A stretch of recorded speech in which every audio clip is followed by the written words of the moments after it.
I'd go run and grab some napkins. What'd you do? Oh. Coffee on the desk.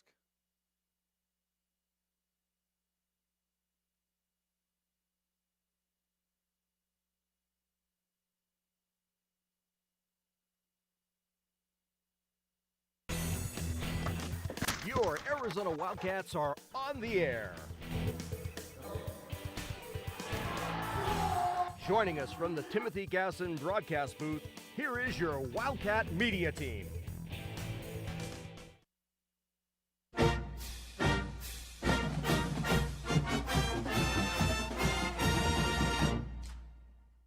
I'm Matt Tiart here with Coach Berman.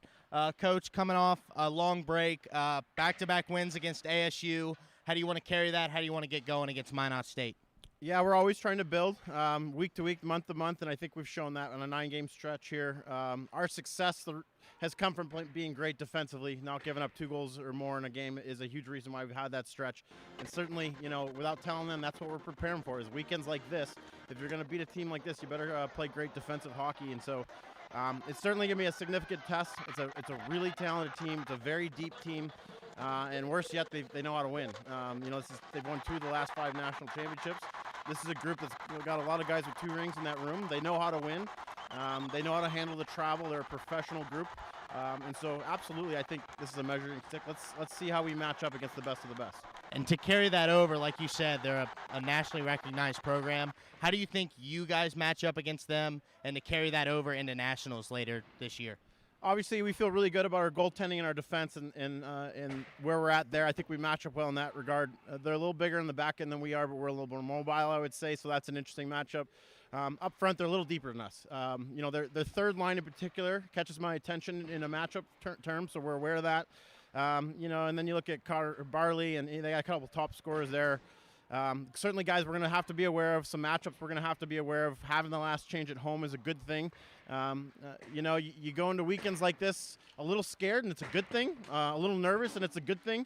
That's how you know you're alive, and this is the only kind of games we want to play.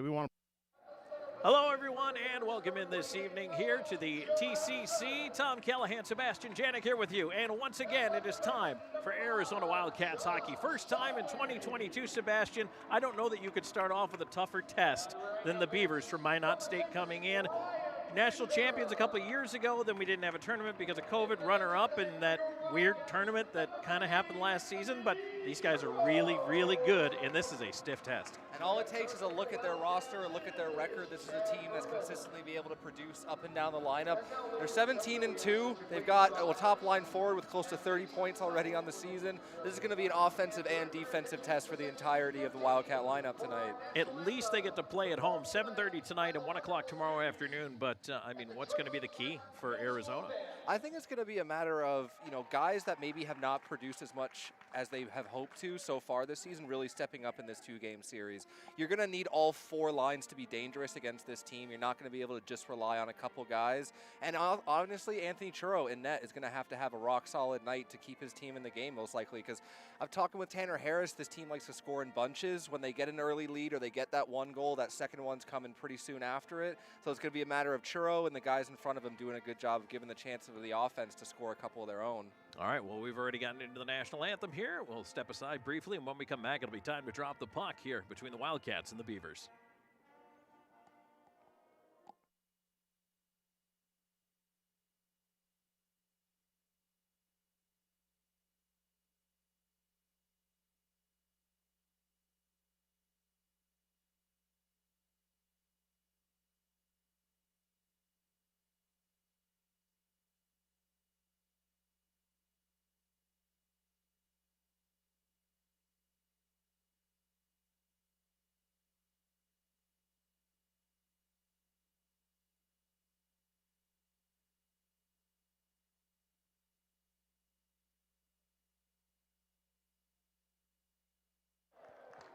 All right, so we've got the anthem in the books here at Tucson Arena. And as we are getting ready for tonight's game, boy, once again, it's going to be a stout test. You can't really underscore this, but certainly this is not the season I think that the Arizona Wildcats had envisioned for themselves. But as you talked about, and we were talking about it before we even jumped on the air here, Sebastian, there's just some guys who you look at them and you expect their numbers would be higher, there'd be better production. Well, it's the second half of the year now. It's time for some players to step up. Yeah, absolutely. I think there are a couple guys, you pointed to, we were looking through the stat sheet, looking at Max Meyer and his points so far. I really think he has more in him, and he has more to his game than he's showed probably so far into the season. And I still am waiting for Duke Litwin to get a goal. He has been a dangerous player in so many games down on the ice. He hasn't been rewarded yet with, I don't think he's actually put up a goal yet. So he's a player that I've been looking to who I think can produce. And, in the shootout on Thursday after practice, it was John Shively with a beautiful, shootout goal winner to get the Golden Crown to win that one. And he's a guy who maybe has a little bit more offense in his tank too, but it's going to have to be an entirety of an effort of this whole roster to beat a team as good as Minot State tonight. And, well, we will get things going right away here. U of A into the attack, and there's a shot save made. A rebound swept towards the side of the net. Ends up in behind the goal, and there's another chance blocked away and out to center. But right away, Arizona trying to hop on the attack, and it's a lot of what they're going to need to do here. Yeah, this is a team against Minot State that you don't want to let them get, the upper hand right away off the beginning. If they can get the lead early and work just like that. Good shot there from the point. Churro's got to fight that off early, so chances for both teams at both ends. Another shot with a roller, and Churro stick saves the puck out of the near side corner. But now the Beavers putting on some pressure here. Swing pass to the right side, and they are buzzing around the offensive zone, but an inadvertent clear.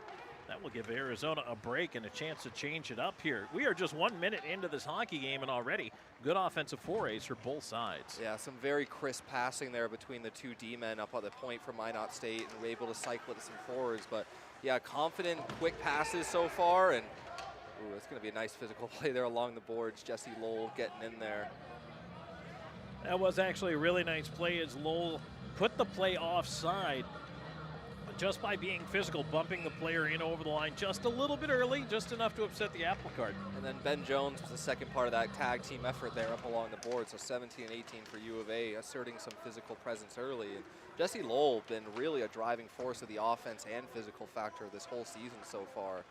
Selman in on the right side, trying to get something here. Selman feeding it up to the right point. Hole looking through traffic, couldn't get it through. Selman on a high slot, lets it go. That one is blockered aside by Anthony. A little bit of a different look here this evening with Lusby, number 23, playing on that line with Selman and Lowell. Lusby's got great hands, a lot of speed, and a big body, but missed a couple games early in the season with an injury, and I think, he's a guy who could still find his groove and be a bit more of a contributor offensively, too, to this team. There's a lot of guys who I think on the Wildcat bench who would look at themselves and say, we all know we've got a couple more points in us. And now a chance for Cusinelli on the centering feed. That did not get through. And so a chance to regroup here as Buckholz will take it, and he'll just stop, peel off, and survey the landscape here. No rush to move it ahead. Pollock will take it back behind that Minot State net. And now the Beavers break out up that left wing side, but cough it up at center. From that first shift, absolute flurry from both teams. I think, settle in a little bit here. Try to be a little bit, safer with some of your plays coming out of the zone. Don't want to just give away a turnover. And it seems to be getting a little bit more methodical. 17:25 left in the first. And right now, looking at this Arizona team, missing 5 players tonight. We'll come back to that as in come the Beavers weaving on that left side. It's Buckholz who lost the handle, looking to feed it in front, ran into Timor. And can Litwin get that one out? He's able to feed it ahead. And Arizona, a little bit of a panic play there. Looked like Ziegler tried to dump it in. Still trying to push it ahead. Timor jumped into the rush, unable to generate anything there. Now stretched back the other way. Up on the right wing side, here's Arnold.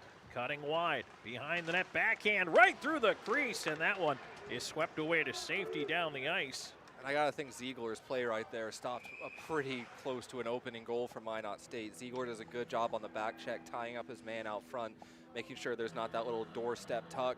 But on that play there, you had a player from Minot State kind of picking at the blue line, waiting for that breakout. They get in with some speed and are able to generate a chance. So I've got a feeling this is going to be a back and forth dangerous game for both teams if they both play the way they can.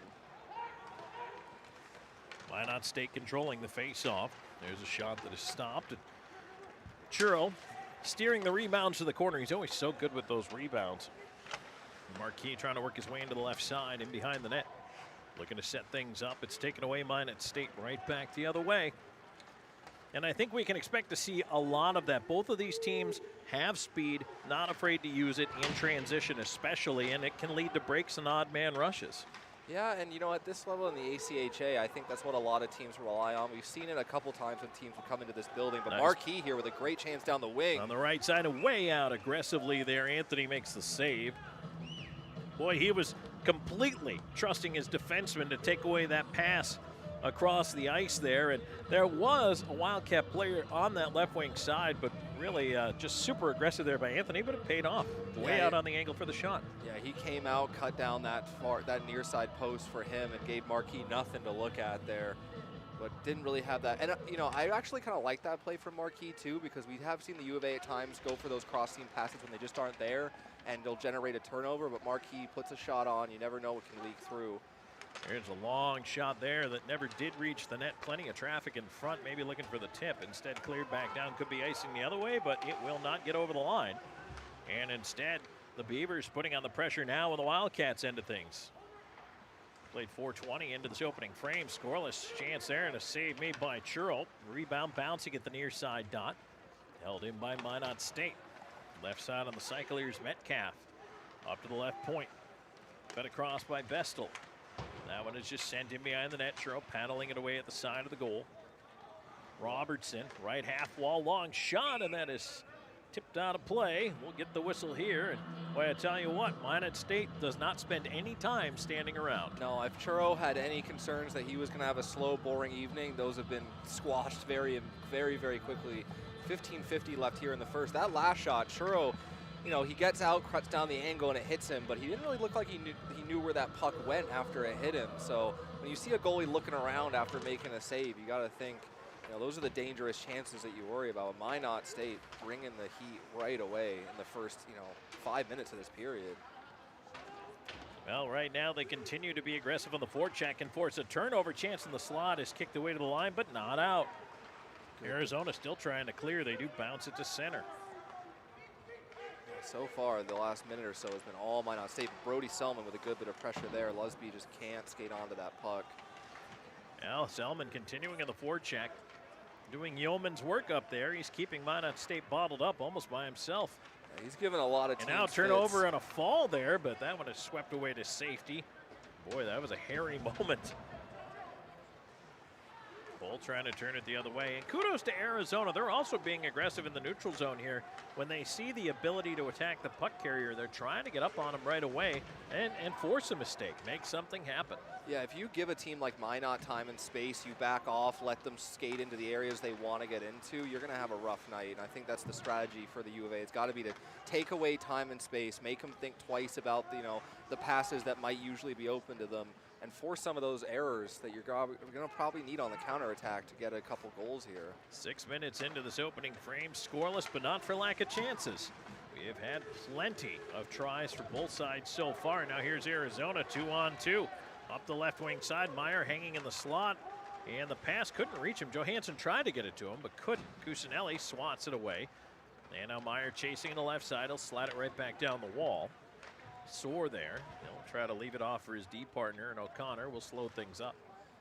Johansson had been out there on a little bit of a long shift for the U of A, so he just had to get off, wasn't able to keep it down low. But good pushback here from the U of A, not letting Minot just set up too easily in their own zone.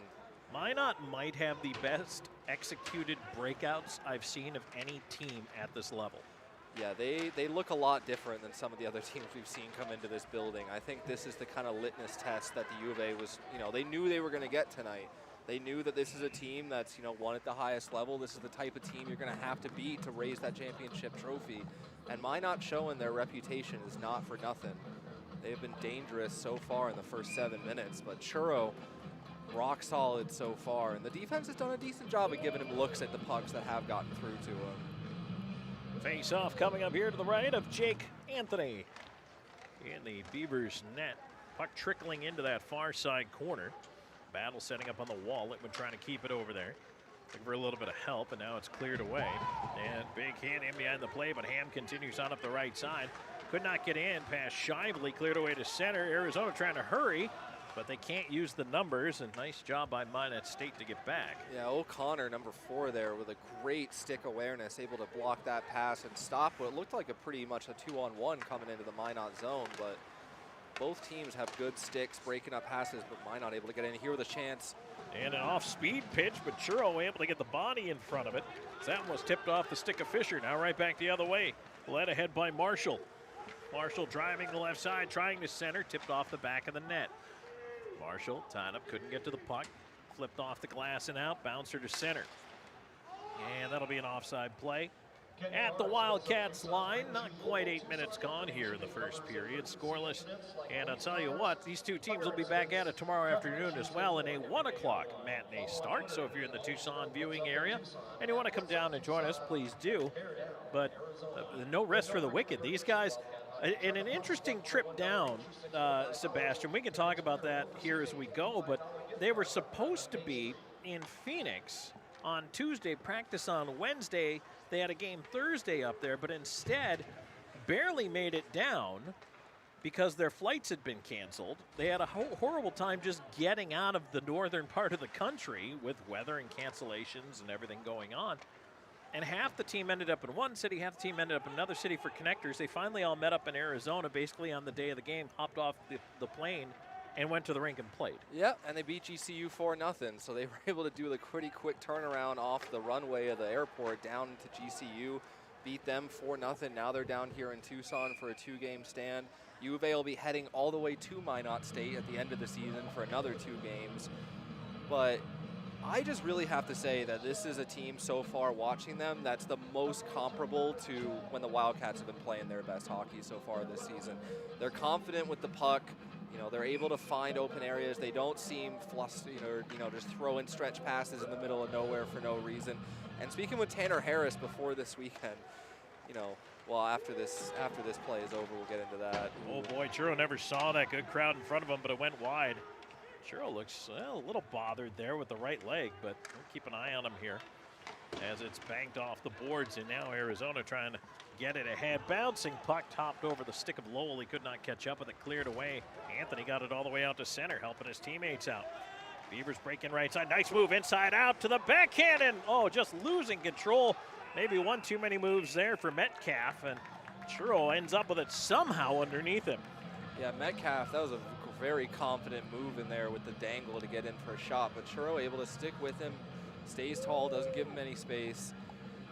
This is going to be, I think it's going to be a bit of a nail biter from start to finish based on the first about 10 minutes and how it's going. But I was just wanted to say that, as a broadcaster, you try to, memorize at least the top 12 scorers of another team to make sure you've got the names. But looking at this team and their depth, it was pretty much a matter of you got to know the whole roster because all these guys are going to make an impact. And that's what the U of A is going to rely on tonight is every single one of these guys in a Wildcat jersey making an impact in their own way. The other thing I like, too, with Minot, then that play was a very good indication of it. They don't waste anything. They try to get it towards the net, even if they can't get it on the net. Yeah, and they find their little seam, and they get it through, even if it's just, a couple feet wide. Hey, forwards go get the rebound as the puck comes out for an offside. But that's going to generate more chances. You just got to work for it. It is, and this is going to be a matter of, sometimes it's the home team with a lot of pressure in the first part of a period, and the away team has to weather the storm.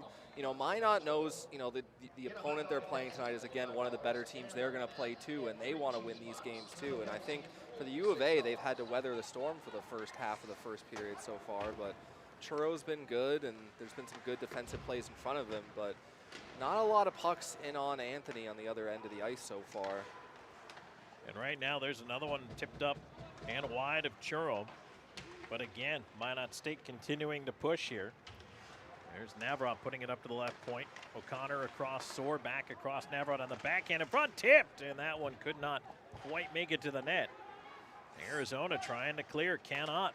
Puck kept inside of the net. Navarrete had it swept away to the near side wall by Jones, and Jones will wallpaper him there, and away come the Wildcats.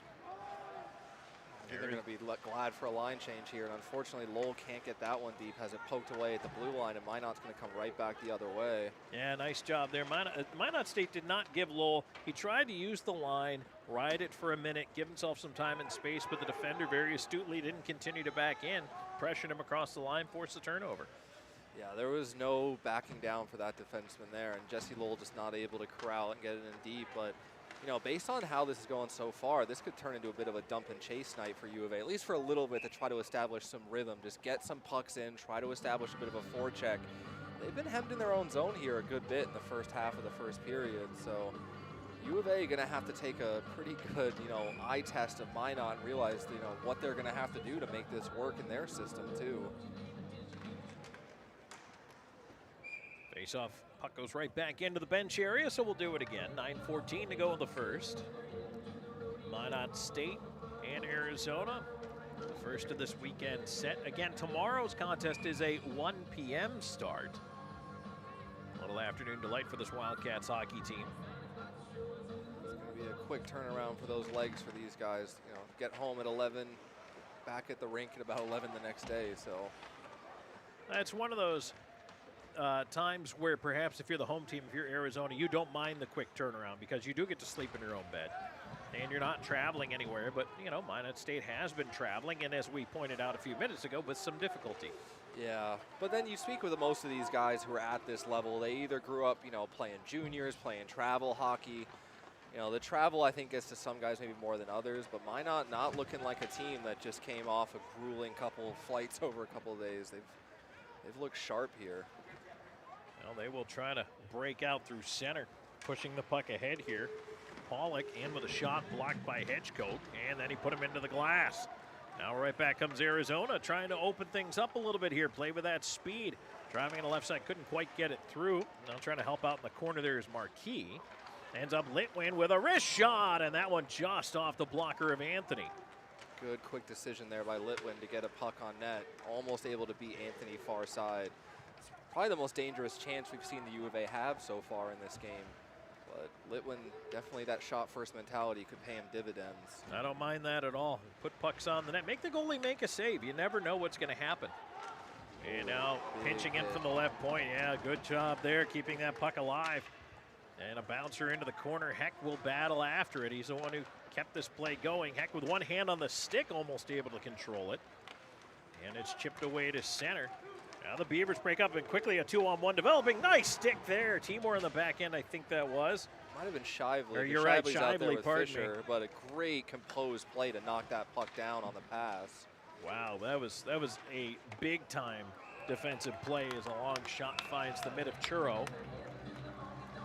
And that one right there, I mean, if Shively doesn't get to that puck, it's a very wide open chance. I wouldn't quite call it a mini breakaway, but certainly advantage Beavers on that one if it gets through. And that 2-on-1 developed very quickly over the blue line. A Minot State player is able to just, you know, get the hands around a U of A defenseman. That 2-on-1 just comes out of nowhere. Another shot there from the point by Minot. Lively boards, puck in front. Churro able to sprawl and cover, and he will hang on.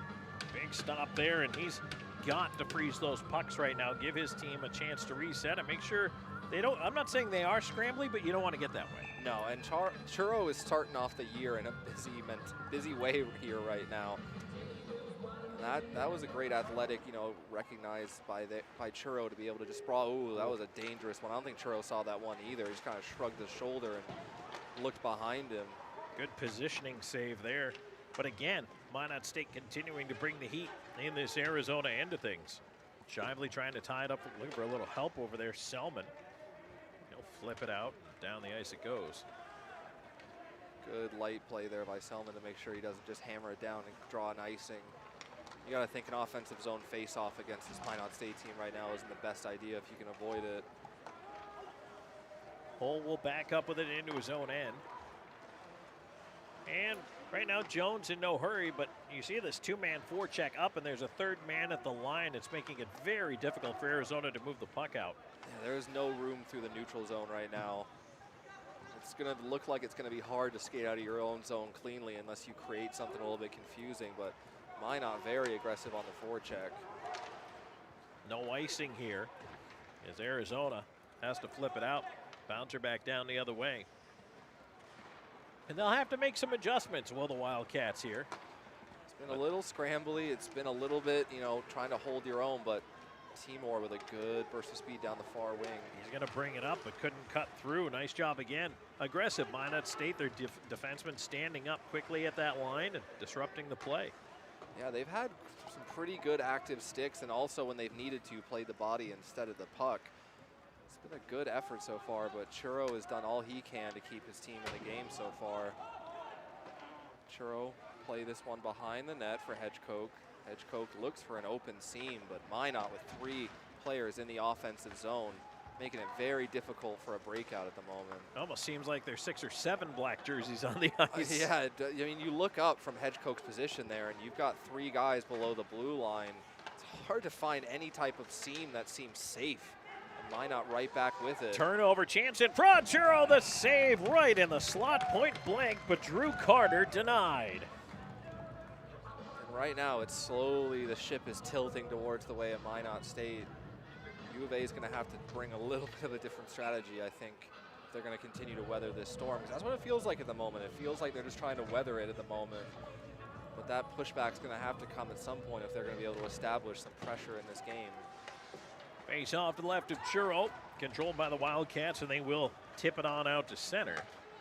Unfortunately, they don't maintain possession. And now in behind the play, we had a little dust up there between O'Connor and Lowell. That one sent back down for an icing, but Lowell talking to the referee. No call going either way on that one. And I think that was more, you could take both or you could take neither. And I think the referee opted to just let him play on at 5-on-5. And special teams, we haven't seen them come into a factor so far this game, but special teams, the U of A's PK has been getting much better, you know, moving into December and coming off of that break. But Minot's a team, you've seen how dangerous they can be 5-on-5, putting them on the power play. So good job by Lowell there to stay composed, not draw a retaliation penalty or take a retaliation penalty. Speaking of penalty killing, Minot State has killed off its last 21 straight opportunities against. So even if you do get the power play against these guys, not an easy task to put the puck in the net as the hitting picks up a little here. Johansson took a big hit, and then Ben Jones went right back at the Minot State player, and there's a little bit of a U of A sandwich on the boards, but Minot comes away with it. Boy, they've been winning those puck battles here in this first period. A centering feed goes off the back of the net. Cleared around on the boards, chopped at Meyer, cannot get it out. Kept in the left point with a shot, deflected away in front. And now the puck stays down in that left wing corner. Once again, the Beavers on the cycle. Navrat leaving it to the left point. O'Connor pinching down, kind of lost the handle, tried to force it around. It's cleared past him. Meyer will just take the wedge out and get it out of there. They're going to go for a line change too. The U of A guys, you know, that hasn't been for lack of effort. They've been skating pretty well. You know, there's been a lot of energy and intensity. It's just look a little bit out of sorts at the moment for U of A, but still a lot of time left in this hockey game. If you can get it together, Minot hasn't been able to capitalize quite yet. Here's Marquis on the left side. He'll get his pass over. Quick shot, score! Well, there it was. One quick opportunity, and Connor Ziegler buries it for his 3rd goal of the year. The Wildcats take a 1-0 lead late in the first period. And a lot of times this season, it's been other teams scoring on the Wildcats against the flow of play. But that was a great job there from Ziegler. He stays composed, he gets that pass. I think he went 5-hole there on Anthony, but just a good, quick wrist shot 5-hole. And Ziegler is able to put the Wildcats up 1-0 with 3:28 left in the first. Great composure there from Marquis as well. I believe he got an assist on that. The Wildcats able to go against the flow of play, and Minot's going to come right back after the face-off, and Churro's going to have to shrug another one away with the blocker.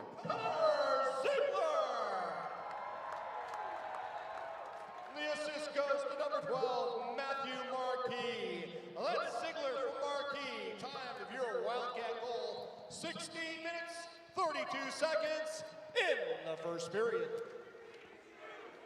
Well, that one was absolutely massive for Arizona after really Minot State kind of pushing them around, and now you can see the Wildcats pick up a little momentum. But you know, you talked about it. You weather that storm, then you score on an opportunity like that. It's a different game. Yeah, I mean, the mood on the bench between, you know, the difference before and after that goal has to be a lot different. If you're sitting on ice level watching, you know, before that goal is scored, you're thinking, oh man, like Churro's saving us right now. But Churro does his job, keeps the goose egg up on the board, and then Ziegler is able to bury one and put the lead. And now maybe the Wildcats can play with a little bit more confidence, a little bit more assertiveness, knowing that, you know, they do have that 1-goal lead. But judging from how this first period has gone, I'm guessing that both teams are going to need more than one to get out of here with a victory. Absolutely. It's, you know, interesting looking at the goals against averages of these Minot State goaltenders.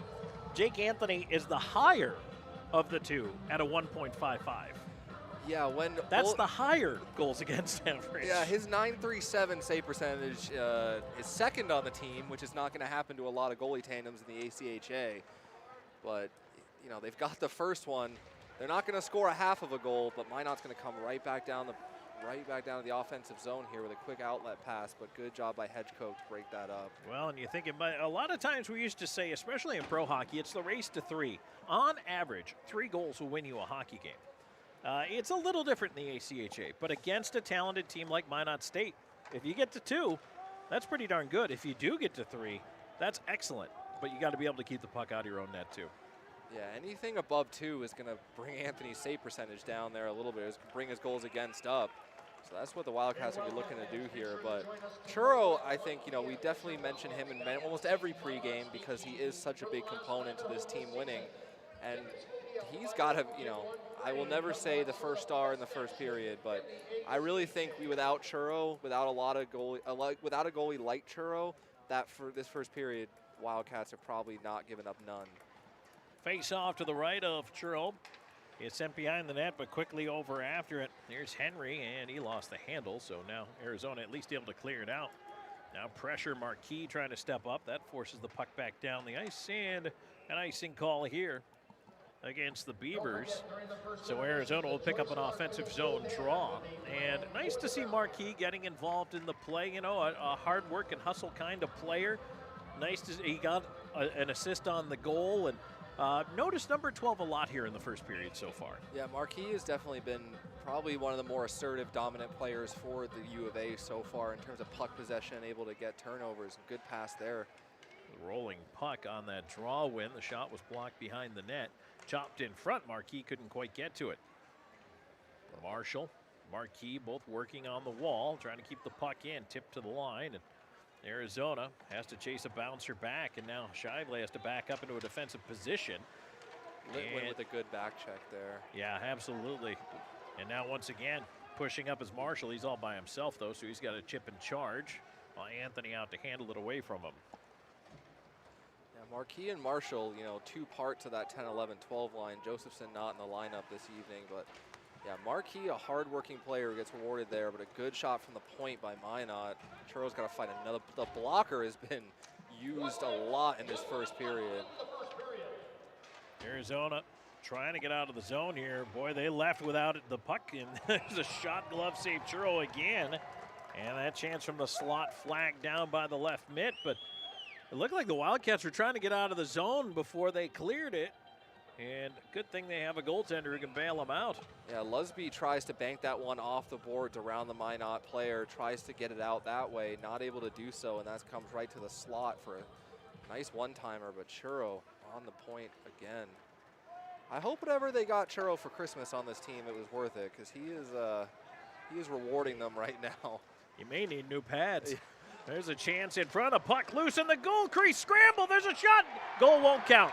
No. Goalie's helmet came off, and even though Selman put it away, the helmet had come off of Jake Anthony, and the referee blew the play dead. Well, the ref didn't blow the play dead for a pretty long time there. I think Anthony's helmet was off for about a good 5-6 seconds before the ref blows anything. Waits till after the puck goes in the net, but yeah, Anthony down in the sprawl, helmet pops off. That one's not going to count, but Jesse Lowell got dragged down on that rush there behind the net. He's going to have a word with the official. I know the goal doesn't count, but it makes you feel pretty good if you're Arizona because they just attacked the net very well, got bodies to the front of the net, traffic, and then, I mean, the puck did go in. So, you know, interestingly enough, if you're Arizona now, I know it's not on the board. It's not a victory you can tabulate as we have an offside call here with 19.7 to go in the period. But, man, that makes me feel even better about maybe the last 5 minutes or so of this first period. Yeah, it is just a moral victory in the grand scheme of things, but it does make the U of A think after they were hemmed in their zone for so long and not able to generate much, they're able to score, and then right there they're able to just put pressure on by just driving the net, getting guys out in front, creating rebounds, and Lusby here is going to get on his horse. Anthony comes out to play it away in the backhand. And Minot State is going to try to hustle for one more chance. They've got 5 seconds to do it. Nice job by Arizona to kind of tie him up the line, and that'll run the clock out with a little bit of shoving at the horn here. As Selman gets pushed down, but I think once again that's going to kind of get filed away under the boys will be boys section of things. Yeah, I think Robertson gave him an extra one there at the end, but Selman gave him a piece of his mind too. So they're going to head down the respective tunnels after a very hard-fought first period. And the message from the U of A has got to be, look at the last 5 minutes and what we can do. Just stop thinking about the first 15, focus on the last 5, and get out here for the second. Jesse Lowell is fired up right now. That's the way I would like to see Lowell playing. I like to see when he's on, he's a little bit agitated. That's when he seems to have his best games, is when he's a little bit annoyed. So we'll see what the Wildcats in that top line of, Lowell and Selman playing with Lusby, 2 guys that tangled up in the end of the first. They might come out with a little bit of frustration to take out against Minot in the second here. Well, 2 pucks went in the net that period, but only one counted. The late wave off for the Wildcats would have been 2-0, but instead they carry a 1-0 advantage into the first period intermission against Minot State. And so speaking of the intermission here, Sebastian, what do we have on tap? We have an interview with Josh Lusby, who has been able to make an impact so far on this first line, and we'll get a little chat with him and hear his thoughts about what he was feeling on Thursday leading up to the weekend stint here. We'll take a break, and when we come back, we will have our first period intermission report. This is Arizona Wildcats hockey.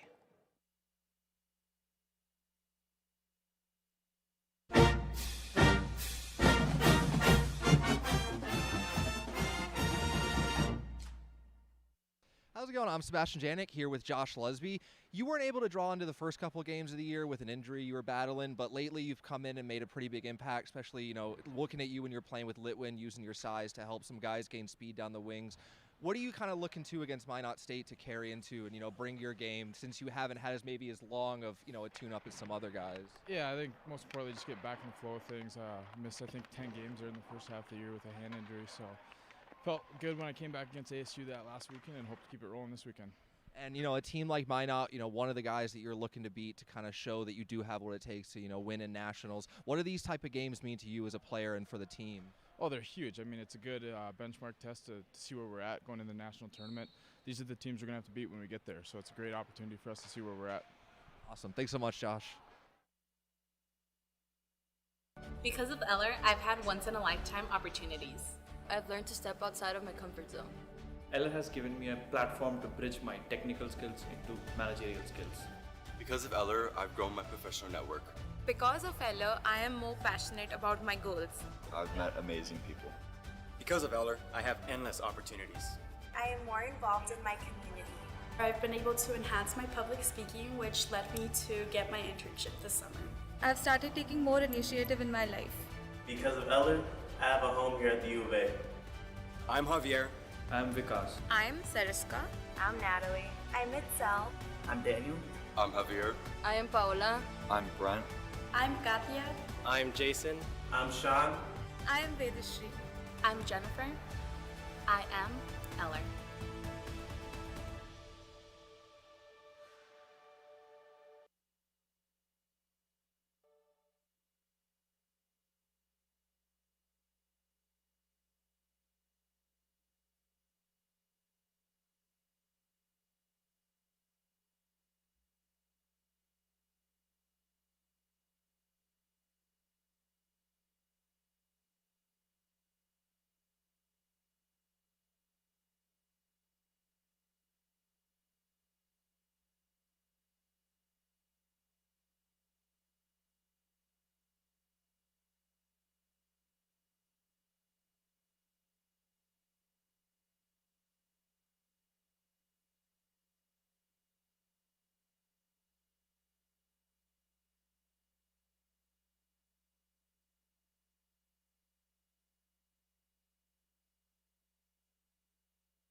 All right, welcome back here to Tucson Arena as we are getting ready to go for period number 2. Tom Callahan, Sebastian Janik here with you as the U of A Wildcats retaking the ice. They have a 1-0 lead. Sebastian, could have been 2-0, but goaltender Jake Anthony losing his helmet right before the puck went in the net. But still, for U of A, essentially, and I think you put it best, you said the Wildcats weathered the storm for perhaps the first 15 minutes of that opening frame, but then scored once, could have had another one, and I thought ended the period on a high note.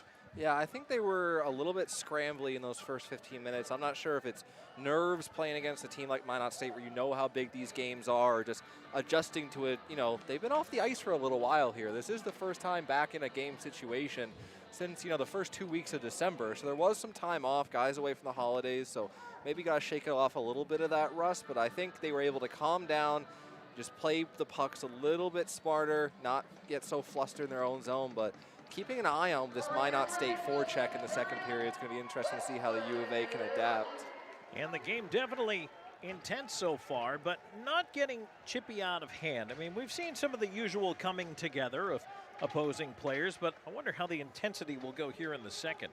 U of A starts off with possession and a backhand to the front of the net by Johansson. He'll try it again, and again they swat away at the puck, and it is smothered by Anthony as he hangs on. But a good opening shift here for the Wildcats. Definitely establishing some of that down below the dots, that cycle, you know, make Anthony turn around, wonder where the puck is, and Johansson just sticks with it there and gets 3 or 4 chances on the backhand trying to shove it in.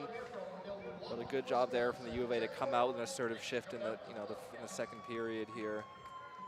Face-off will be to the right of the Minot State net. Jake Anthony out to his right. A little chat with the ref real quick here about this, or about something. I'm not quite sure what.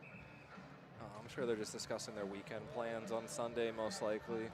But yeah, a clean sheet in the penalty minutes in the first period. Nothing called either way. It's hard to imagine a clean sheet staying this entire time. No, could have been one there, but early on here they do let them go. And I did get a sense from the way things went, there's a chance, and that is chipped wide of Churro. But I did get a sense early on that perhaps there would be a little bit of a, let the boys play tonight. We'll see how it goes. Big shoulder hit there that results in a chain reaction out through center ice. And Selman just ended up going to the bench, couldn't even get to his stick. It went so far away from him. Wildcats have to use the glass, pop it out up through center. Nice job by Litwin to come down with the puck. He'll feed it into the middle, get it back, cutting across. He couldn't get the handle on it. Feeding it up to the right point, long shot coming in, tipped on goal, save, puck is still free in front. They bang away off the goal post. No, Lowell hit the goal post. Jesse Lowell with Jake Anthony down and out in every way possible, and he just cannot corral that puck, tries to bang it in, and that goes straight off the front of the post and right back out. But a good job there from Litwin. So close to 2-0. So close. And again, Litwin around the offensive play, generating chances. And he can't even buy an assist at this point either. Lowell's, but a good job there by Lowell. He doesn't skate past the red line. He's not hanging around. He gets in the tough spot, waits for an opportunity. Wildcats looking like a very different team here with 18-20 gone in the second. There may be a little bit something to what you happen to say there about, hey, they haven't played since the middle of December. Now, meanwhile, Minot State has already played a game here on this road trip.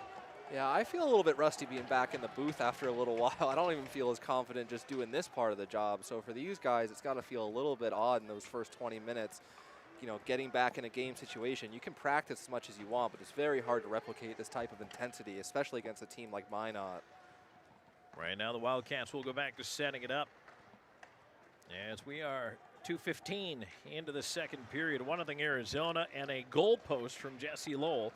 So Arizona's had one waved off, then they hit a post. There's a shot whipped wide to the blocker side of Churro. Josh Peterson with a good quick wrist shot there. And turned over side of the net, and they score. The puck ends up in the net. A bad turnover at the near post by the Wildcats. And Minot State capitalizes to tie it at 1. Just 3:31 into the second period. Yeah, Jay Buckholz, the opposing 18 for Minot State. Jesse Lowell at one end just can't bury that chance that went off the post. And at the other end, it's going to be number 18 for Minot burying that one. You could tell from the Wildcats' reaction, that one kind of came out of nowhere on that turnover. So we're all back square here. 17-29 left in the first period. And the Wildcats really, that goal That was hurts. very much against the flow of play too. Wildcats have really been just dominant so far, and the Minot gets it into the Wildcat zone for, I think, really the first time basically so far with any possession, and Minot able to State get goal one through. scored by number 18, Jay Buckholz. Give the assist to number 78, Davis Shelton. That's Buckholz from Shelton. Time of the Beavers goal, 2 minutes, 31 seconds in the second period. Icing called against the Wildcats, but they do give out an assist on that one. I'll tell you what, though, boy, oh boy, you're right, it does go against the flow of play, because it really did seem like Arizona came out flying here to start this second. Yeah, I thought that was the best 2.5 minutes they'd had consecutively so far in this entire game, and well, that's the way it goes. One little turnover, you can pay for it very quickly when a team will hop on a puck like that. It's going to be about how the Wildcats can respond here. Like we said, scoring one was probably not going to get you out of here with a victory tonight. So it is painful to give away that lead, but you got to get right back on your offensive horse and try to put another one up here. Now let's see what U of A can do, and for that matter, what Minot State is going to do here. They seem to have picked up a little energy. A backhand try, Churro the save, rebound ends up in the corner, fed to the right point. There's nobody there.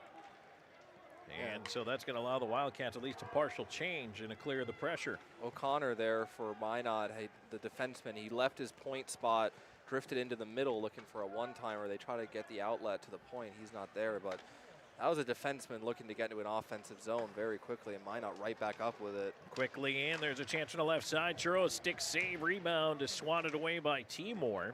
Meyer will just backhand it away to center. Now the pendulum is swung back to Minot State. And that forecheck again, 2 forwards, almost 4 forwards below the dots there. But Cusinelli with a great chance here, but no support. Well, and a blind leave to nowhere in space that just ended up on the Minot State stick, and they had a good back check going. You just can't make a blind pass like that. Keep driving. Yeah, you got to think maybe the Minot guy, gave a little stick tap. Coos thinking it's one of his teammates, but yeah, that was to nothing but black jerseys, and it'll be interesting to compare the breakouts here. So this is Minot. Their breakouts have been very good quality so far. U of A is going to have to stop letting them get into the zone quite as easily. Now we'll see how the U of A can break out. Jones will carry it up to center. He'll flip it in into the right wing corner. And it's chipped away from Lowell up the far side. Off a skate, stays in. Lowell centering feed. Selman couldn't handle it as he fell to the ice. Right back. Here comes Minot State moving in with a chance up top. High slot shot blocker saved by Churro on that shot there. As trailing the play was Navrat. Fed to the right side. And Weiler putting it behind the net. Hole up the dasher, not out. Puck sent right back down low. This time it'll be Ben Jones off the glass and out. Dumped right back in. And once again, a little bit of a possession seesaw here. And the Wildcats are really looking for those clean breakouts, but Minot is not letting them have any time and space in their own zone to set up. At least here we'll only have one forechecker from Minot. We'll see if the Wildcats can take advantage of the line change. Arizona trying to move it through center. Left off for Johansson. He'll chip it into that left wing side. Wildcats changing it behind the play while it's out the left side for Soar. And he'll hop on his horse and bring it through center. Soar's got some speed to the line. Checked off a stick, got it back. Wrist shot. Churro fought it off. Meyer back up the right wing. Will it open up a little bit here? Well, pass too far for Cusinelli. Yeah, those little passes are just where that's not a little pass. There's a pretty long one, but just everything's just a couple inches off, just not able to go tape to tape on some of these passes. Coos had some good speed coming down that wing, but big burst of speed here from Minot. Peterson in left side, cutting it on goal, and a left pad save Churro there. Peterson really didn't get much of a shot, but he still steered it on goal. Back on the left side, Marquis tried to put it on net. It's cleared away to the corner. Marquis trying to pick it out of his skates. Looking for a little help from the D, and instead right back come the Beavers. That one is flipped into the near side corner. And Minot State will try to go to work setting it up here. Sheldon on the one-man show right here. Walks it in front. What a save by Churro. Boy, he tried to get him going to his right, flip it back to his left, and now a long shot in, glove down. And again, Anthony Churro, sharp as attack here in the early going. Tied at 1 here in the second period. We have played 6 minutes, 44 seconds of this middle frame, and it's been an entertaining game. It has, with Sheldon there with just a lot of time and space to control that puck, walk off the wing, get to the middle and get a shot on Churro, and Churro has to fight off another one. If things keep going the way they are, he might end up in the 40-50 save territory at this rate.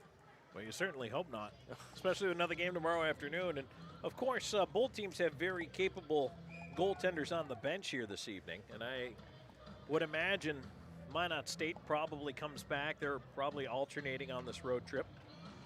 But we've seen Churro go back-to-back like that before. Long shot in, he makes the save. But, again, if he's in a high save territory here this evening, you know, you worry about bringing him back tomorrow and fatigue being an issue. Yeah, luckily Churro has been very sharp here so far. But the Wildcats just keep getting forced to just dump it down the ice, try to go to chase it down, but that's a couple icings here in the second period already. 12:55 left. And you know, the Wildcats came out in the first 3 minutes looking very much the opposite of scrambly in the offensive zone, and now all of a sudden Minot's switched gears a little bit, just forcing the U of A to just makes you know, long passes off the glass down the ice that are not resulting in a lot of possession right now. Ever since the giveaway in the goal, it really has flipped back to the Beavers. This is going to be where that mental test side is going to come in for the U of A. If you want to look at a team that's capable of winning nationals, you got to be able to fight through fight through some adversity and come back in games where you haven't looked their best. And this is going to be a test here tonight and tomorrow. Timor will try to move that puck up. It's cleared, well, right out of play. Was that tipped? I believe so.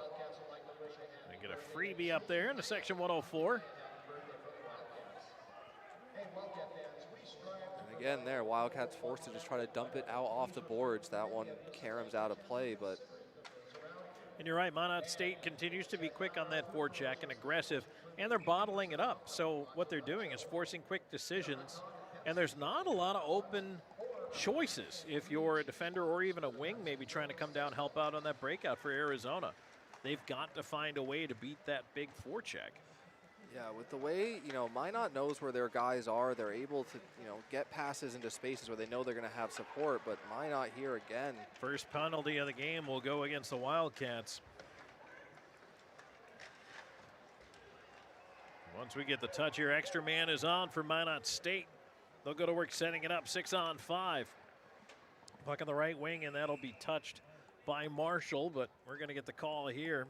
Either boarding or checking from behind, cross-checking.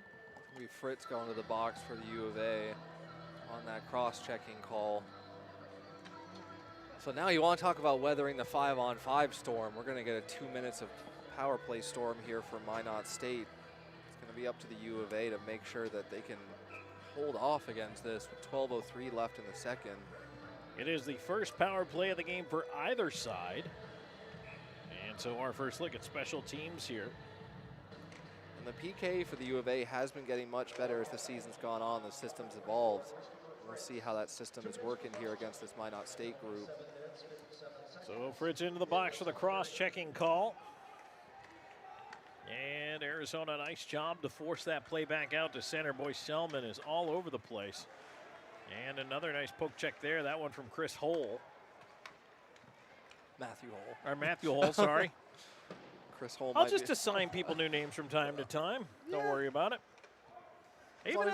I have it written down right in my book. It just sometimes his name changes. The last name's the key thing. So, that's right. Minot here, you know, looking for, you know, this is a good aggressive penalty kill here from the U of A. Minot not getting a lot of time and space, but right there, good little set play, middle down below the dots, back to the point for Soar. And boy, they're puck moving quick as they try to break that box, but U of A pretty disciplined, and now a nice chance on the clear there as it goes out to center. 9 minutes gone here in the second, and under a minute to go on the power play for Minot State, tied at 1. There's a cross ice pass that's tipped up in the air, comes down to the right wing half wall. Good job to get the stick in the lane there from the UA penalty killers, not allowing that cross ice pass. Robertson walks in with a shot, and that one is ripped at the glass. He was holding nothing back on that wrist shot. That was either in or off the boards, one of the two. That shot is tipped high over top of the net, down to a half minute to go in this Minot State power play as they start to try to cycle some personnel. Here's a chance near dot, shot save Churro, rebound, kept in. There's a chance, glove down in front, swatted the line, and they're going to say that's a hand pass. So we get a stoppage in play, and the whistle will stay inside the Arizona end. They're not going to let the Wildcats change. That's interesting. Yeah, they got some tired penalty killers out there for the U of A, especially Hull and Lowell. Well, they've done a good job so far of not allowing, but that was some dangerous shots there on Churro again, but coming through for his team, Anthony Churro, giving the U of A a chance right now. But Minot's not done on this power play.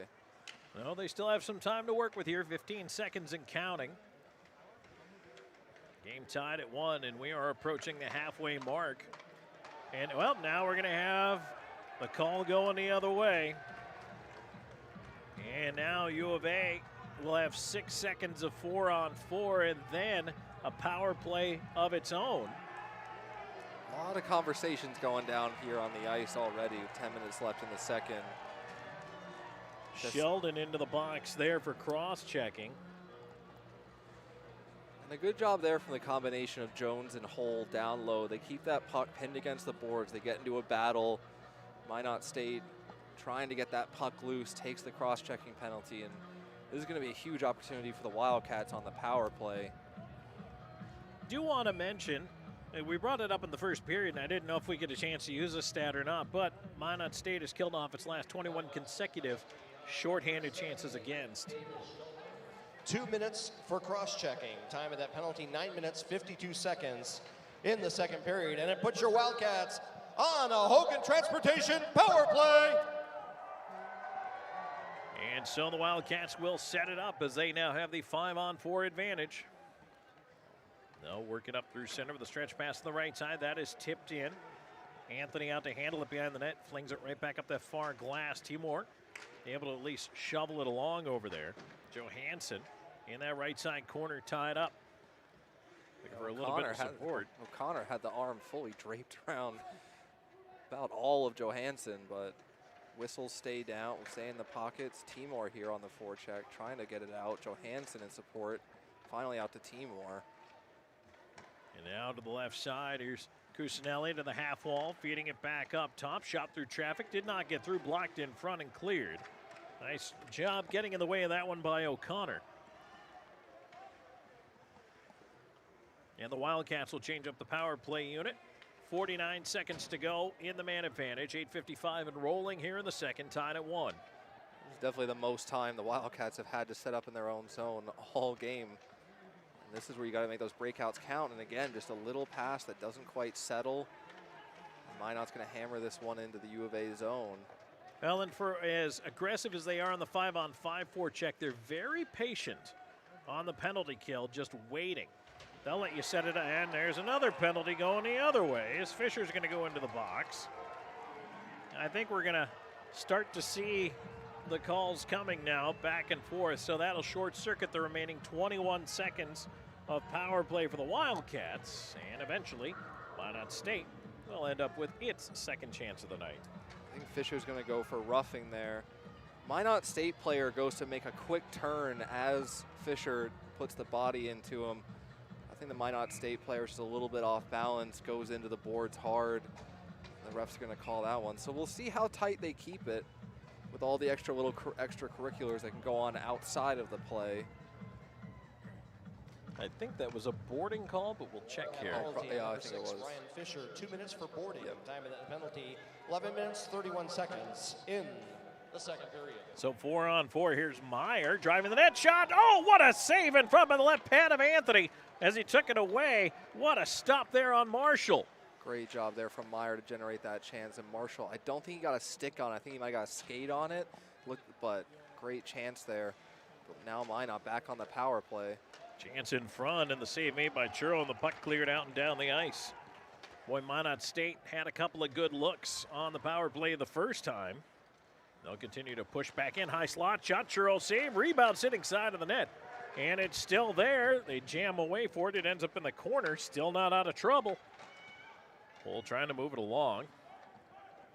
And now it's just slowed right back down by Minot State. Soar, long wrister, blocked in front, rebound chance, and that one is taken away by Churro. Soar back with it again. Now here's a chance left side shot. That was blocked, and oh boy, Pole paid for that one. He is struggling. Over to the right side, one time fanned on. Puck right back, shot, they score. Henry with a wrist shot that beats Churro low to the blocker side. And it's a power play goal for Minot State, and they have taken a 2-1 lead. I really doubt that's the way Henry drew it up in his mind, but you know, the fact that he fans on that first shot kind of gets the timing a little bit off for Churro. He's able to skate in a little bit farther. Far side wrist shot able to beat Churro. Very similar to the shot we saw Litwin take in that first period, but Henry able to beat Churro blocker side. And Churro has been having a great night with that blocker, but can't stop 100% of them all the time. So a power play goal there for Minot State. Now it's a 2-1 lead. And that's the toughest save for a goalie to make. 14 inches off the ice, low stick side. Yeah. It's a really, really difficult stop. Minot State goal scored by number 19, Reese Henry. The assist goes to number 6, Eric Soar, and number 82, Drew Carter. That is Henry from Soar and Carter on the power play. Time of the Minot State goal, 12 minutes, 45 seconds in the second period. So no real surprise on those assists there as they were working the puck around pretty good. But right now, another chance in, and whoa, a save there by Churro. And he's kind of leaving the rebound there. That's not something we see a whole lot of from him. Defense cleans up a bit for him there. But right now, Arizona, a nice effort there to get the puck out. At least something out of Cusinelli there to swing it out of the zone to give Wildcats a chance to change. The momentum is all on the Minot State side right now. Yeah, even from his stomach, Cusinelli sticks with that. But the fact that that's gotten probably the biggest cheer out of the crowd so far in this period for the U of A is a little bit telling about what kind of period it's been. And Minot just relentless right now on the pressure. And the puck in again, and Churro will cover, and now getting a little bit of the business there from the Minot State forwards. But at this point, well, U of A needs to find something like they found at the end of the first period. They were able to get the first goal. And again, I mean, to reiterate, they had a second goal. The whistle went because the mask came off the goaltender, Anthony, so that didn't count. It was 1-0 after one. Then they hit a post to open the second period that could have made it 2-0. Instead, a giveaway not that long after ends up in the back of the Wildcats net. Now a power play goal from Minot State, and the Beavers have the momentum. Yeah, the two goals Minot have scored have probably been off two of the ugliest plays they've had offensively, but they're able to stick with those chances and eventually get one past Churro. But it's going to be, I think it's going to come down to quantity of chances here for the U of A. They, you know, usually sometimes you talk about a team being too fancy, too many extra passes. Right now, it's just a matter of getting something dangerous here on Anthony and testing him again. And at this point, Minot State, I mean, they work hard on that back check as U of A moving the puck up, but even though they had three guys in deep, they still have everyone back quickly on defense. They're really very alert as to the flow of the play, where the puck is and their positioning. So U of A is going to have to be sharp. They're going to have to be aggressive in the right ways, but also maintain that puck possession. Yeah, Minot's doing a lot of the little things right here that the U of A just haven't quite, you know, oh, this is a good chance here developing possibly, but and, well, that could have been a hook right there, but instead away comes Minot State. But Timor stands his man up with a hit. Marshall tried to walk it in over the line on the right side. Good hit right there by Cameron Timor. And the U of A needs more of that. Guys willing Absolutely. to step up and make a difference, because Minot has skated over the red line with a lot of speed, not contested. Timor making sure a guy pays there, but Churro with another good glove stop there on Reed Arnold. And that's one thing I've noticed about the Minot States, you know, their wrist shots, they've got a lot of guys who can, you know, a lot of speed on those wrist shots. And Churro's been up to the task most of the time, but I really think it's going to be a matter of just getting some shots on Anthony, trying to establish some form of offensive rhythm that just hasn't been here in the second period. 4:35 left. Face off to the left of the Wildcats net, controlled by the Beavers. Over for the shot, O'Connor let it go, and that's steered wide by Churro. Puck ends up in that near side corner. Banked up the wall to the point. Soar holding on to it. He'll just send it back down the wall. Ham back to the right point. Soar lets it go. Shot deflected away in front. Minot still working down low, and they work from low to high back to the point. O'Connor will just swing it around. And again, the patience to know that if you don't have anything, you just feed it back down, let the forwards establish possession again. O'Connor, left circle, his shot tip goes wide. And finally, Arizona able to move it out. Do they have enough legs to make a rush out of it? Up the left side, here's Lowell, leaving it off in space. There's a shot save made. Rebound turned the other way. And now turned right back over. Lowell on it on the right side, in front, and his pass is deflected away by O'Connor. Right away there, that one good rush leads to another chance for that line with some good offensive pressure, at least forcing Arnold to, Anthony to think about things a little bit there. Selman with a good shot, Lowell just not able. I think Lowell, when he got that interception, he was looking for Selman on the back door, tries to go cross crease, Minot gets a stick in the way. But at least a little bit of signs of offensive life on the monitor here for the U of A after what's been a frustrating period, I think, for them here in the second. 3:25 and counting here in the second. It is 2-1. Minot State leading the Wildcats. And no hurry to move that one. Jake Anthony will just flop the mid over it. And he'll hold it for a face-off coming up to his left. A rare offensive zone draw for the Wildcats here. Nope, put it to his right. Why not? Why not? I guess that face-off dot felt lonely. I don't know. Well, neither of the face-off dots for the U of A have seen much action so far in this end of the ice in the second period. Minot able to win that one, but turn it right back over to Matthew Hull. Hull with a wrister through traffic and a save again as Anthony. And he's content just to let his centers do the work and let his team try to win that face-off. And if they don't, still end up with possession. But U of A, I would have liked to have maybe seen walk that in a little bit more, get a better shooting angle. Yeah, that shot there, low gloved, is not going to trouble Anthony too much unless he's just a little bit cold from not seeing the puck a whole lot. But here, Minot able to tie up their men. No real space for the U of A. Good hit there in the back. Cusinelli with a little bit of a sign of physical life too. Well, that's one thing we haven't seen much of. U of A does like to hit, but we haven't seen a bunch of it here. And on the right side, there's a chance, and that'll be shut down by Churro as Carter put the wrister into him, and he'll hang on for the face-off, and the Wildcats end of things. 2:45 to go here in the second period. And to speak to that, the hitting, we haven't really seen a very physical game from Minot. They're a very skilled team. They really don't seem to be quite as heavy and physical as, say, those ASU games we saw with, an ASU player like Kowalchuk who's constantly mixing it up. Minot State, not as intent on the physical play, but I think the U of A are going to have to bring some other dimension to this game to turn things around here. Because the ice is tilted all the way down, and Minot with another chance here on the break. And turned over right there to Metcalf, but now a penalty coming up to Arizona once again. And the Beavers, 1 for 2 on the power play, will go back with another chance, hooking the call against Arizona.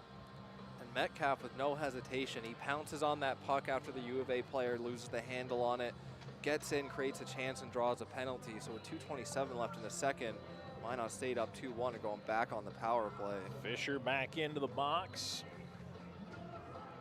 17:33, time of the hook. All the cliches you can talk about finding some moment to kind of turn the momentum around. A penalty kill can do it for you. And this is going to be a big test for the U of A here to try to get into the locker room with a similar score, maybe tie it up here. And that penalty, 17 minutes, 33 seconds in the second period. Minot State once again working it around here. Onto the right side. Back up top, there's a shot save. Oh, it went through his legs and just wide of the near post. And quickly, the Beavers on it again. Trying to work the left side. Nice pressure there from Hull to at least force the puck out of that area. Robertson, he'll feed it up top. Quick shot, missed the net. Rebound off the end wall, and Churro the save there on that chance against the right post. Minot on the power play really likes to skate that puck down low. If they can't see anyone open in the slot or on the dots, they just go right back to the point. They always seem to have their head up and looking for the open man. The Wildcats, they're doing a good job of trying to take time and space away, but you fully commit to one man, and it seems like you're just giving space to another at the moment. Face off to the right of Churro, controlled once again by the Beavers. They will go to work setting it up here. On to the right side, fed back up top. And Soar putting it towards the net. Shot was deflected, did not get through. And now that bouncing puck hopped right over the stick of Henry. Henry was hanging down there on the right wing boards looking for an opportunity. Puck almost came right out to him. Puck cleared down the ice by the Wildcats. 54 seconds to go in the man advantage for Minot State. They lead 2-1, 1:17 to go in the second period. Soar leads the rush out there, drops it back. Now Navarrete right into the center. Great defensive play there, and Henry almost able to still get with it. Soar will flip it to the left side. He'll get it back up top. Under a minute to go in the period. Long wrister. Churro save. Rebound sitting in front of him. They score. Somehow, some way, that puck filtered through the wickets on Churro. It'll be another power play goal for Minot State, and it comes with just 54.2 seconds left in the period. It's 3-1. That puck gets through from the point, and Ham down in front is able to settle that puck down and actually get a second or two to settle it down and lift it right over Churro. But I gotta say, this is not the fault of Churro so far with this 3-1 game. He's given up everything he can, but it's just been endless pressure from Minot, especially on that power play. I think the U of A cleared it maybe one time. Minot came right back down, set up again. Well, they do a nice job, does Minot State, of once the puck or the shot is coming in, they get to the net in a hurry. Yeah, that was where Ham was just down right outside that blue paint, right back into the U of A The assist zone. goes to number 44, Connor Navarrete, and number 6, Eric Soar. That's Ham from Navarrete and Soar. Time of the Minot State power play goal, 19 minutes, 6 seconds in the second period. And so now it is a very different hockey game than what we saw coming into the second period, but the last 13 seconds here, Wildcats will try to attack.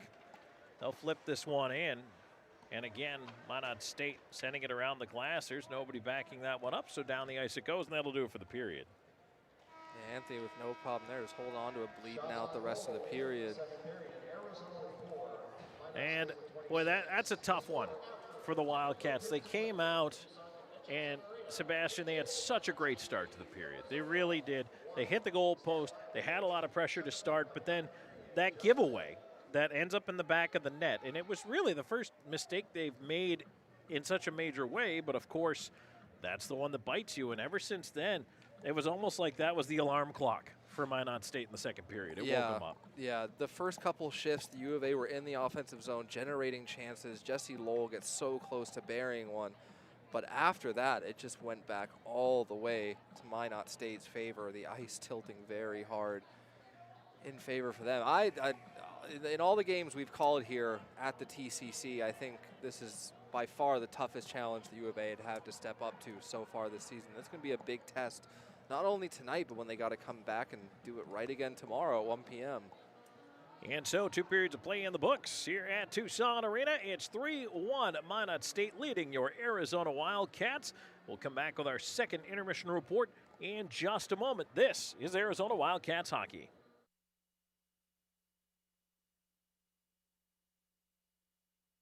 Because of Eller, I've had once-in-a-lifetime opportunities. I've learned to step outside of my comfort zone. Eller has given me a platform to bridge my technical skills into managerial skills. Because of Eller, I've grown my professional network. Because of Eller, I am more passionate about my goals. I've met amazing people. Because of Eller, I have endless opportunities. I am more involved in my community. I've been able to enhance my public speaking, which led me to get my internship this summer. I've started taking more initiative in my life. Because of Eller, I have a home here at the U of A. I'm Javier. I'm Vikas. I'm Sariska. I'm Natalie. I'm Itzel. I'm Daniel. I'm Javier. I am Paola. I'm Brent. I'm Katya. I'm Jason. I'm Sean. I am Vedashri. I'm Jennifer. I am Eller.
All right, welcome back to Tucson Arena.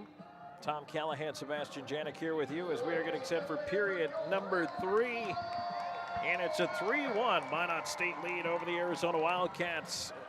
Sebastian, a difficult second period for Arizona. This game's not over yet, certainly. 20 minutes left to go in this one. They had such a good start to that second period, but what does Arizona need to do here in the third to climb back into this one? Well, it feels like once Minot State got the momentum, the snowball just kept rolling downhill. I think it's going to be a matter of not letting Minot, get that assertive pressure so early, because it just seems like once they get that confidence, once they get in that rhythm, it's very difficult to break them out of it. So I think it's going to have to be the U of A so far has really had to play reactionary hockey. They're going to have to dictate the pace of this game in the third period. And coming into the third, it's going to be a matter of who's going to step up and be the hero for this team. Watching from up in the booth, the Wildcats have had decent legs. They've just always been one step behind the puck, one play behind. And on the power play, Henry's goal, he fans on the slap shot. I think Churro just kind of reacts a little bit. He's able to walk in, and then Ham on the second power play goal, shot from the point that gets dropped down in front. Churro, he's able to handle it and get it up over top of him. Not the prettiest opportunities they've had. Churro has really stopped the most dangerous looking chances at time, but you're playing the odds at that point. At enough chances, eventually some are going to go in. And I think the U of A have to have that mentality if they really need just quantity of chances here, if they got a chance of scoring 2 on this Minot State team here in the third. And U of A missing 5 players this evening here for a variety of reasons. And, that also, we talked early on in the first period about the lines that have, had to be shuffled because of that. The deep pairing, not as much. We've seen most of that stay pretty consistent here, but it's not easy to find that immediate chemistry too when you've got new guys on your wings. Yeah, Lusby going up to the top line. You've got a bit of a change with Marquis, but Minot here coming in with a quick chance off the rush. Marquis is going to try to get this into the middle to Marshall. Marshall just have to dump that in and go for a change. We're approaching our first minute gone here. There's, again, solid forecheck there, but cleared away. And we've talked a lot about the Minot State forecheck in this game as they send that one in. And they have done an excellent job. Arizona will try to move quickly ahead here. Timor was rushed. Puck sitting there now, flip back into the corner. I don't think Hedgecock meant to do it. Yeah, the second Timor comes out from behind his own net. He's got 2 Minot State guys on top of him, but Lowell here able to get in to beat out the icing. Tried to put that puck in front, couldn't get it through the traffic. Kept it on that right wing side, and now it's cleared out. And once again, the Beavers pushing ahead. There's a chance in the wing. Oh, look, a little backdoor tip play there, but Navrod unable to get a stick on it. Right back come the Wildcats. There was a lot of net there for Navrod. Good 3-man rush over the line. U of A able to defend it enough to make sure Navrod doesn't get a good chance. Shot there from the point, and that's what they need. I think at the end of that second period, and I could have heard it completely wrong, but it sounded like our PA announcer said the shots were 4-22 in favor of Minot, and I'm not sure that's exactly correct, but it felt like that was the shot differential in that second period. At some point, the U of A is going to really just need some pucks on net and chances. Couldn't get that one through the defenseman there. Gets blocked down, and Minot right back across the blue line. They push in quickly with speed. A backhand chance. Churro the save there as that one is swept away. Peterson trying to go 5-hole. Puck at the right point. Long shot in. That one is deflected up over top of the net. Kept in at the left point. And again, the Beavers pressing here. And a chance to clear. And that one is sent down the ice. And Cusinelli. Oh boy, nice little touch there. They elect to wave off the icing. That's a nice break for U of A as they get in on the forecheck now. Yeah, the ref seemed to take his time with deciding if that one was icing or not. At the very end decides it's not. But U of A not able to generate that pressure. It's right back with Minot the other way. A lot of speed behind the net. Buckholz wheels it all the way up now to the left point and forced to stop at the line to try to keep it in. It's taken out to center. And here's Meyer. Trying to be pesky enough. He at least forced a dump in. Churro will leave it behind the net. It's going to be Fisher with the job of creating the breakout that the U of A have not been able to really secure, but a good breakout here with a burst of speed from Litwin. He'll bring it in over the line, right side, driving into the corner. Litwin trying to flip it in front. That one is blocked by O'Connor. O'Connor challenged along the wall there as Ziegler Try to tie it up. Ziegler's got the only Wildcats goal in this game. There's a long shot coming in, deflected wide, ends up on the right wing side. Henry into the corner, looking for a little help. Centering feed, bouncing puck, and shot never coming there. Ham just couldn't get the handle. Yeah, I don't even know how Minot quite got that into the middle, but Ham with a lot of space on his own. Minot still out in front, but Timor able to get in the lane there and break it out. Timor's going to feed it up the right side, and well, Arizona's going to dump in, get a partial change here, and keep at least some forecheck pressure on. But, you know, Minot State, again, so good with the puck. They get it to the line, but not out. Heck there with a good bit of forechecking pressure. Able to break that opportunity up, not let a clean breakup. But Minot just able to keep battling down the boards. Heck cannot get that one, but a turnover there. U of A with an opportunity. Puck's onside. There's a shot, blocker save, rebound to the left point. That is swept around to the right wing, but no coverage over there. O'Connor's got a moment to breathe before sending it to the far side. I think everyone might have thought that play was offside. The thing kind of stood still there for a second. Everyone was wondering what was happening. U of A get a chance out of it. But Metcalf got a play to the whistle. Yep. Jones with a big hit there on Metcalf. Haven't seen as much of the hitting, and I think U of A might do well to try to go back to that a little. Curling a shot in front there that wraps its way around the dasher and out.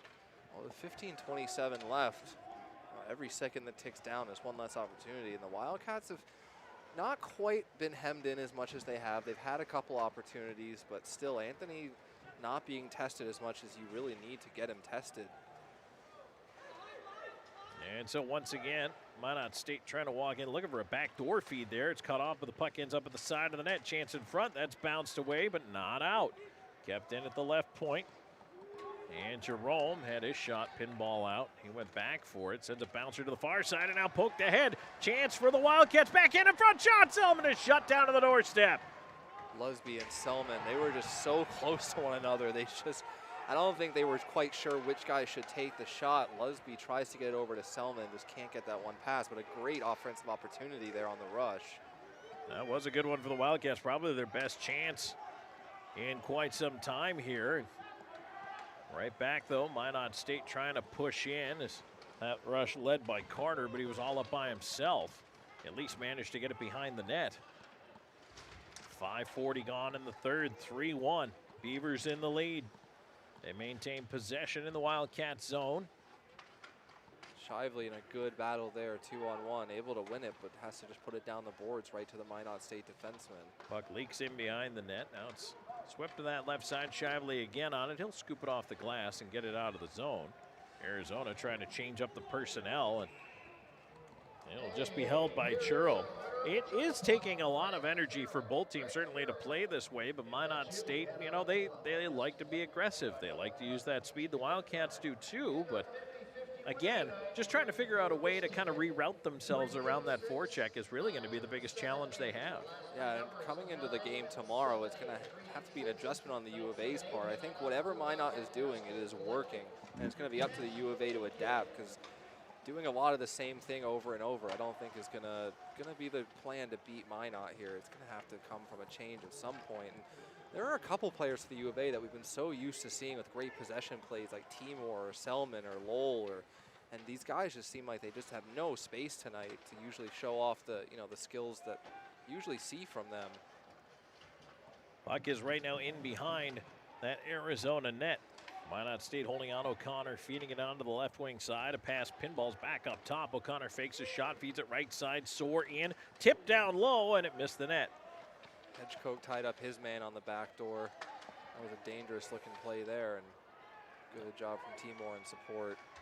And Timor takes the hit but gets it out. Cusinelli left side on a rolling puck. That shot is deflected to the glass. Bounces right back up the slot. Now away come the Beavers again. On the rush, left side, backhand. Churro fought it off with the shoulder there on that one from Pollock. Right back comes Arizona looking for the stretch. Pass deflected, it worked out. They keep the momentum, driving up the left side. Litwin, his wrist shot, and that one missed the net. Around it goes all the way down, and now onto the left side, leading the rush is Ham. He tried to leave it into the slot, but that one is picked off and turned right back around, opening up a little bit here. Yeah, Shively did a good job there to, if you step up on that man, he gets past you, he's all alone. So Shively just backs off a little bit able to still control his man, make sure the puck doesn't get through on a quick seam pass. But I mean, you really got to think, you know, all the defensive plays in the world, you've got to see some offense here from the U of A. Good shot there from Marquis. Kept into the right point by Fisher. He'll walk it down low. Fisher try to feed it in front, hit the back of the net. Marquis, pressure off a skate, puck stays in. Ends up on the right side, but pinballed away from Fisher. Still just inside the zone, but they can't keep it in. Just wrong-footed Fisher there a little bit. He was trying to cut one way, puck went back the other, but U of A here with a good little burst of, you know, offensive speed, able to get in on the forecheck quickly here on Anthony. Turnover. Centering feed, a backhand try, stopped in front, rebound is still free, another chance, save made, puck is still free, the jamboy side of the goal, and it is finally covered by Anthony. Oh, Dawson Marshall there at the side of the net had 2 or 3 whacks at it, could not get it to go. But that's the type of opportunities the U of A can generate when they are able to get in the offensive zone and show off what they can do. Anthony was down and out. U of A just not able to settle the puck down to get a shot right away. Marshall with 3, 4, 5 great opportunities, and Anthony just able to hold that post. Still living up to that 1.55 goals against average at the moment. And the U of A are going to have to work real hard to break that 2 mark here. But at least some offensive signs of life and pushback here from the U of A with 11:32 left in the third. I've liked the last couple of minutes here. I like what we're seeing. Yeah, keeping this sustained over an entire period is going to be the key. I think for U of A, they've had spurts of looking like, you know, the team they usually do, but keeping it consistent has been a little tough. Minot here able to pull that one out of the pile and get right back on the rush. Boy, they push quickly out of that face-off, and they force Churro to cover it. That looked like a planned play to try to go ahead with that face-off instead of winning it back. And well, it led to a pretty good chance. Yeah, when Minot's coming down the wing with speed like that, a lot of those guys like to hold the puck, you know, on their backhand, get one hand on the stick and cut into the middle. We've seen that a couple times from different Minot players, but good job there defending that from the U of A. Keep to the outside, get a face-off, but Minot State winning the draw. Boy, starting with possession so important. Doesn't matter what zone you're in. But Arizona able to fight and get the puck back. Wildcats trying to get out. They cannot. Puck is wheeled right back down that left side wall, feeding it low. Cochran. Cross ice feed, that one missed. Really nobody over there. It's Timor. Moving it ahead, Cusinelli. Leaving it off at the line, and it drifts out. So close there with Cusinelli trying to get that one back to Johansson. Just not able to get it. Johansson not able to corral it before it comes over the blue line. Ooh, a little dangerous bouncer there on Churro. Well, you never know which way the puck's going to go. That one is always makes you a little shaky as a goaltender when it's up in the air coming at you. You never know what you're going to get, but Churro did a nice job to be able to field that one and hang on. And I think if there's going to be at least, you know, one positive so far through these first 3 periods, through the first 3, is that Churro has looked unreal. That is a good sign for the U of A, but they're going to need to get him some goal scoring support. Lowell trying to push up and had it swept off his stick. And again, now U of A trying to be extremely aggressive on the forecheck here. And the puck turned over at center. Wildcats trying to get it right back into that right side. It's cleared away. Puck up in the air, glove down. And U of A to regroup. Jones getting it back across. And right now the Wildcats trying to use the wall, trying to use the outlets up the boards, but the forecheck again pesky, and Minot State forces the turnover. You could see there again, U of A did have now a hole with some time and space, and we'll see if they can get a clean breakout out of it. Has to force that one back behind the net for Jones to pick up. And Jones is going to get shadowed immediately by another 2 players. Lowell gets open, but O'Connor pinches down. They're having a tough time breaking that forecheck. Yeah, I think that's really been the offensive just struggle for the Wildcats here, has been breakouts, getting some offense out of that. And right there, strong forecheck, turnover, Minot back with it again. And just throw it up the slot where you know you have a guy coming. Yeah, they really have done a good job of just playing the puck into space where they know they're going to have support, not necessarily always going for the specific guy. Shot there off the boards, looking for maybe a chance out in front off of that. And again, I mean, the puck not on goal, but at the goal and in the general area of the goal. Maybe you get that bounce, you get a break, as it's cleared down from center by Lowell, but he was at the end of his shift. Didn't have a lot left. Litwin will assume the forecheck. Played away from him up the right side.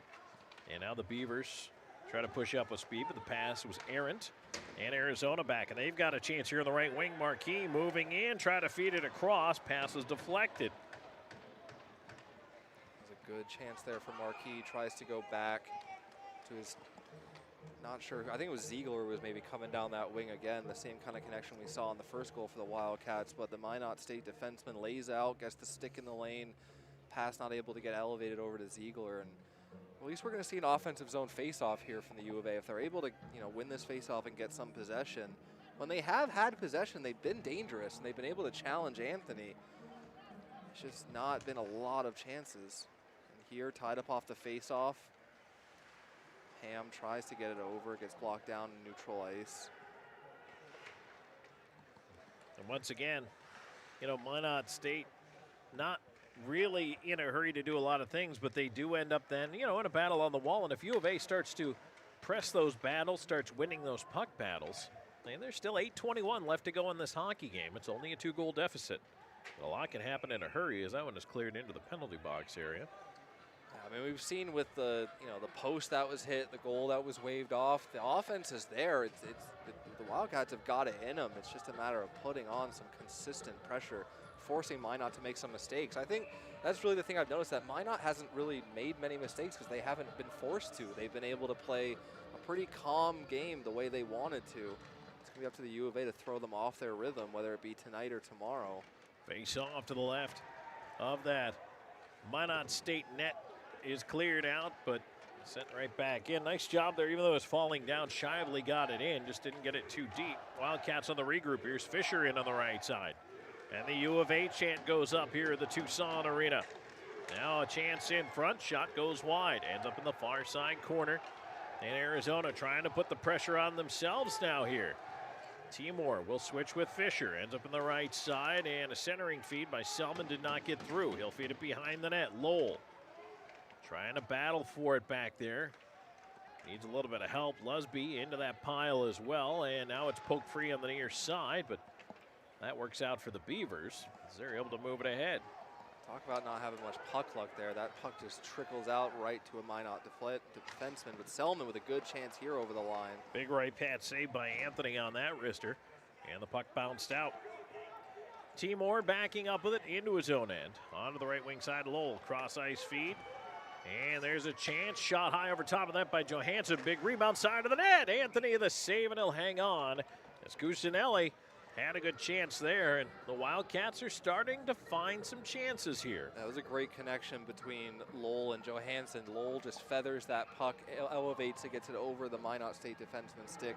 Lowell is able to settle it down, skate it in, and get a shot. Or sorry, Johansson able to skate it in and get a big shot that goes up over the net. But chances at least for the U of A. Face off to the right of Anthony. 7:02 to go in the third. 3-1 Minot State. And depending on how the score goes, or may continue to stay here, we'll keep an eye on the net.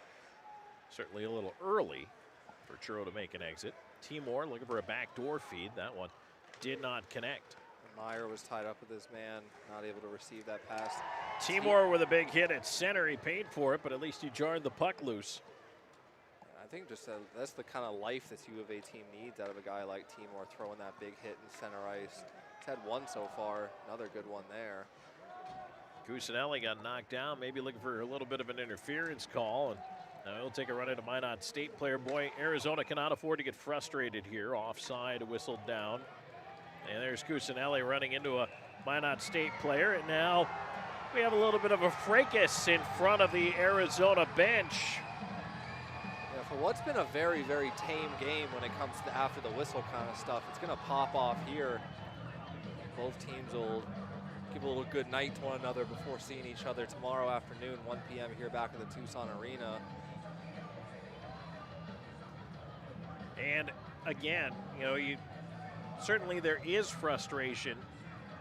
You just can't express it in a way that's going to put your team short-handed. Minot State 2 for 3 in the power play tonight. Yeah, with how dangerous they've been on the PP, you don't want to send them back to it. It's going to be 4-on-4 here is the indication from the ref.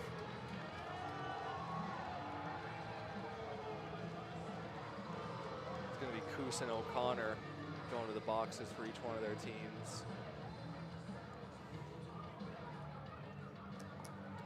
This is a point in the game. I mean, we haven't really seen Berman juggle the lines too much. I'm not sure if he gives that a rethink looking towards tomorrow. You know, some of those guys, like we talked about, getting that chemistry going is not always the easiest, but it's going to be on the Wildcats to have a response and prove that they're a team that can beat, you know, a #2 ranked team in the ACHA. But so far tonight, it's been, the U of A knew this was going to be a tough matchup, and it certainly lived up to the billing for the U of A so far. Minot up 3-1 with 6:26 left in the third period. 4-on-4 hockey here. Minot able to win the face-off. And now with 6:20 to go in this third period, 4-on-4 is a little more room. Let's see who it benefits. Minot in with a chance. Wildcat penalty on number 15, Anthony Cusinelli. 2 minutes for roughing. Those penalties at 13 minutes, 34 seconds in the third period. So they both get 2 for roughing. Barley with a little bit of a tour of the offensive zone there for Minot. Still able to hold on to it. It's Carter, tries to get it over. And at this point, if you're Minot State, you don't mind just playing a puck control game. No, I mean, the longer that clock bleeds out, the happier they'll be. And I don't think they really have to change much. I think they've been playing a puck possession game most of the game so far, but Matthew Hull here not able to get past Barley. So behind the net, they'll set up again.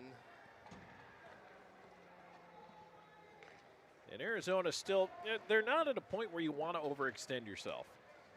No, there's still, you know, 5:20 left in this game, and then you've got another one tomorrow, another chance to get back at it. Henry here with a lot of time and space. A lot of movement by Minot State here in the offensive zone. They just keep moving. A lot of direction. Reminds me of a lot of NHL overtime where it's just, you know, 3-on-3. It's a lot of weaving high in the zone and hoping you force a breakdown in coverage. But the Wildcats, to their credit, been pretty good on the coverage here. Yeah, this has been a good 4-on-4 for the Wildcats here. Lowell tries to get past Henry, not able to do so. Turns it over and could have resulted in a little break, but Lowell hustled back. And now potential 3-on-2. Turns into a 3-on-3, but Arizona pushing in. Fisher backdoor and unable to get the shovel on it there. It was Lowell. And tries to choke up on the stick and just bat that one towards net, but just can't quite get it settled.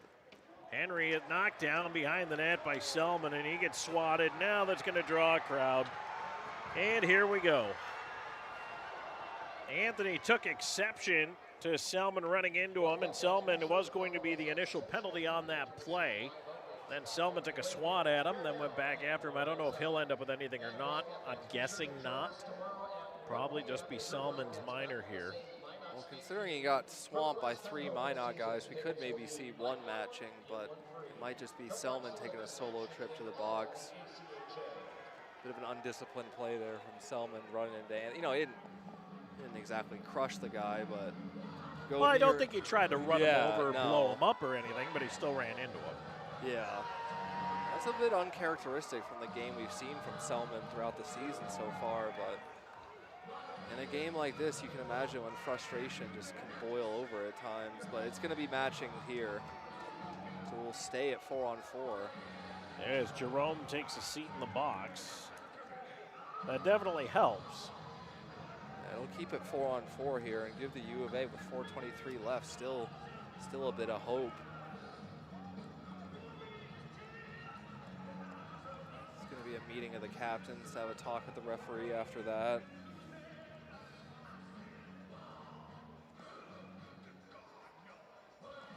And with things, you know. And maybe not even so much for this, but when you see the referee gesture at the clock and point at the clock, kind of saying, hey, there's 4:23 left on that clock over there.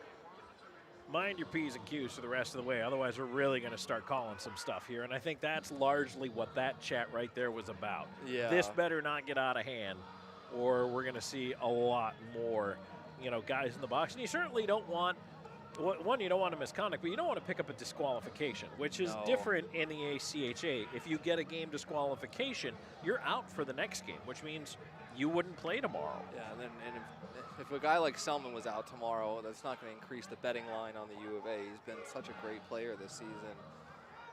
There's going to have to be a lot of fight in this UA Wildcat team. Not so much in the literal sense, but that mental battle to get through the third period here. Peyton Jerome, 2 minutes for roughing. Wildcat penalty on number 20, Brody Sullivan. 2 minutes for cross-checking. Both penalties at 15 minutes, 37 seconds. Great job by the Wildcats here as they have been very aggressive here to start this shift. Jones with a long shot, glove save there as Meyer was sniffing for the rebound. Yeah, and you saw one of the Minot State players get the stick knocked out of his hands, basically stops playing, looks at the ref for a penalty. Meyer sticks with it, able to generate a chance. And that's what we need to see more out of from the U of A, that kind of killer instinct in the offensive zone to generate something dangerous.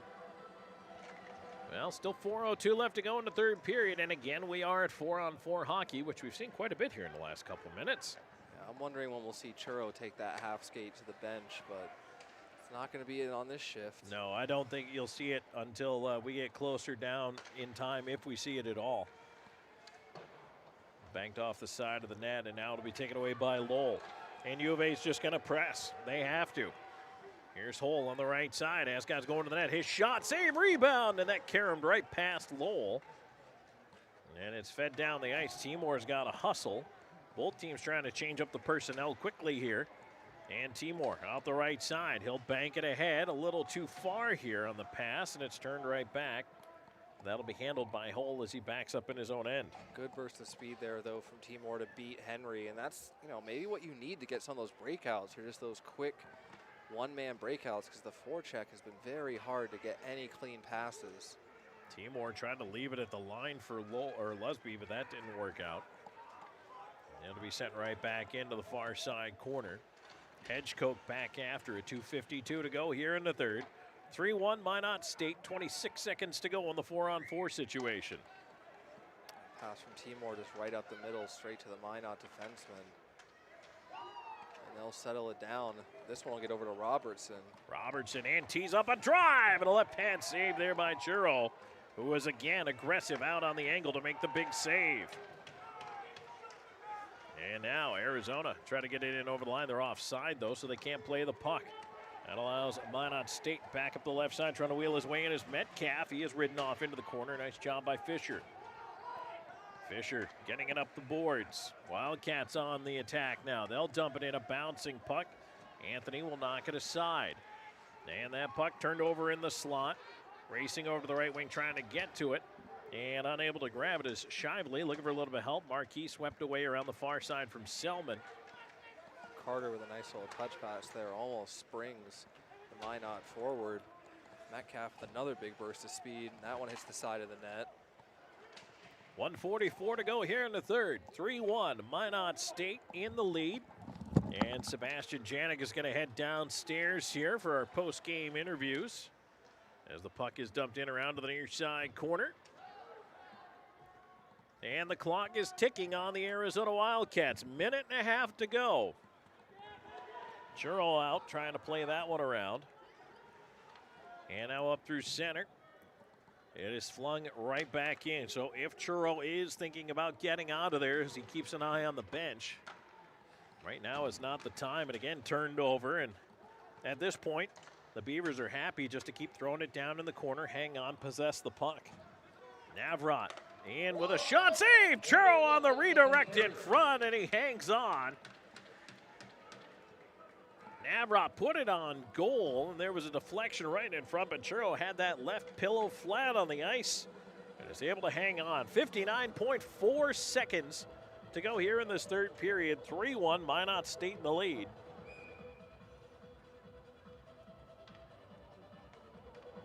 Right now with a defensive zone draw, the Wildcats will not be able to get their goaltender to the bench. We are back to 5-on-5. And right now it's Peterson trying to hang on to the puck. Finally knocked away from him. He blocked the pass out of the zone, but it bounces ahead. Here's Selman.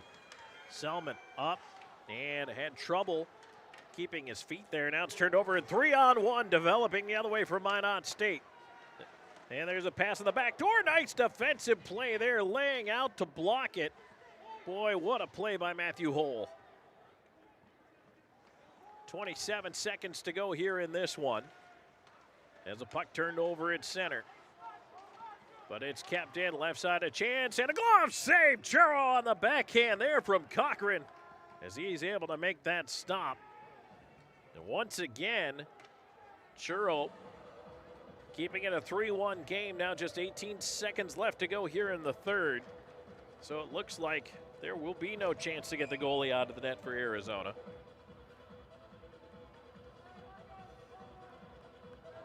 And boy, this is a hard-fought game. Two very good hockey teams. Minot State playing very well here tonight.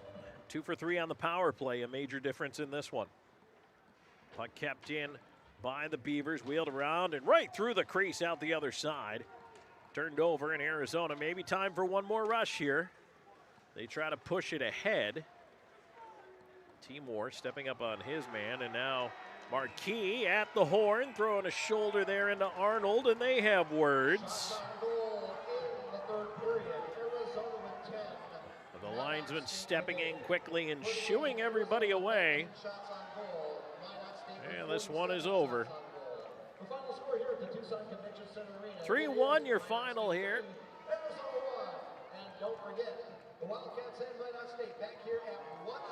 And Minot State victorious in game 1 of this weekend series here at Tucson Arena. But don't forget, these two teams are right back at it again tomorrow afternoon. It'll be a 1 o'clock face-off. So a little afternoon action here at the TCC. And of course, Minot State, the boos and the jeers on their way off the ice. But the Wildcats will salute the crowd as they always do. And our Sebastian Janik is heading out there right now to get a couple of words in with head coach Chad Berman.